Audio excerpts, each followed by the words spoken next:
ABC News, a little over a week ago, parts of Greece flooded after Storm Daniel. Oh, don't you love it when they value it? Stormy Daniels brings heavy rainfall to areas still dealing with wildfires. It's all happening. Greek Prime Minister Kyriakis, he's across it.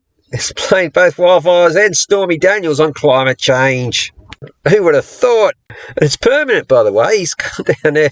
I'm afraid the careless summers as we knew them will cease to exist.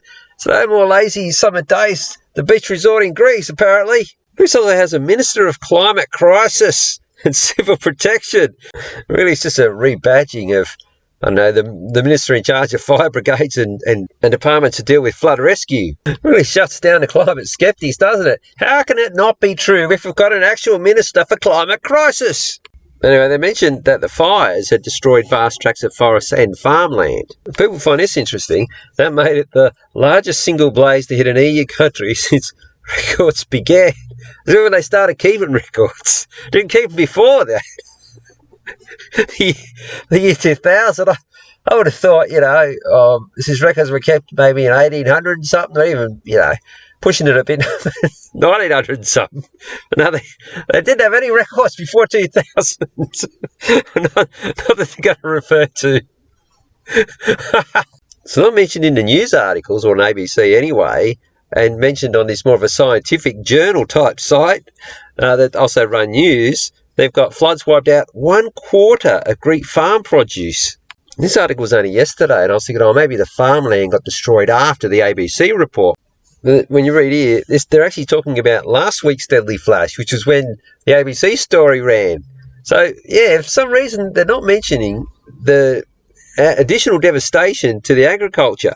But this scientific article, which starts quoting some figures here, 110,000 dead sheep, goats, pigs, cows, and chickens.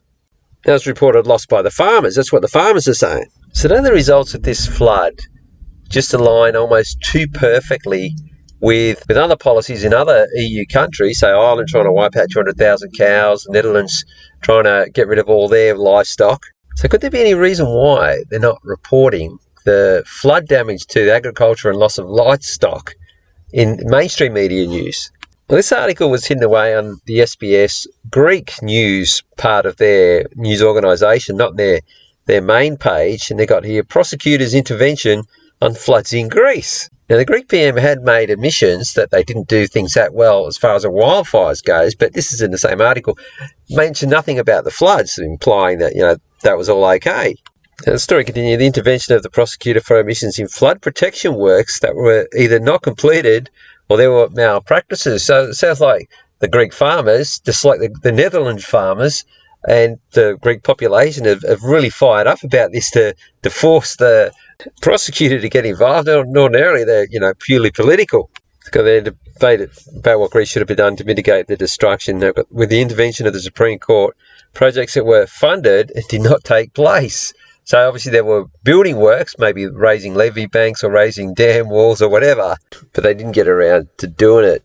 I had a bit of a look into this one after watching the latest UK column news, and they indicate that it's probably a bit more sinister, especially the Libya one, where, 10,000 people died in floods, and they allude to the fact, there's hints that the maintenance of the dams wasn't up to scratch. Again, we were meant to do stuff to the dam in Greece, this sort of thing, but they kind of indicate that perhaps, especially in they actually mentioned the word dynamite in the Greek ones. So it looks like a couple of dams either failed or, and that's what their story would be, were intentionally, like that one in Ukraine, that dam. They're really big on destroying infrastructure in sorts of areas where they just don't want people anymore. So it must be something about going down with Libya, with the oil crisis going on. They've decided maybe there's an oil field there, we need to clear all the people out. And, you don't want... They actually talk about how under Gaddafi, their infrastructure in Libya was the best in Africa. They had fresh water, electricity, everything. Now becoming like quite the modern, almost like a European state as far as their living standards goes, and they couldn't have that. And Greece is just more, they're hell-bent on shutting down food production wherever they can. I think Australia, they've got more of a long-term plan for shutting down food production. They want to introduce mRNA jabs into animals. Well, that's going to have the same effect on their reproduction as what it would have on people. So they might do it that way. As far as the Lahaina situation goes, with the bushfire season that's coming up, I know Sydney the best, so I'll just comment on that. The outskirts, there's no real big tracts of land. The Western Sydney's just not. It's becoming expensive, but it's nowhere near as valuable as anywhere near the harbour. Or the place that they may target will be around Ku-ring-gai Chase National Park.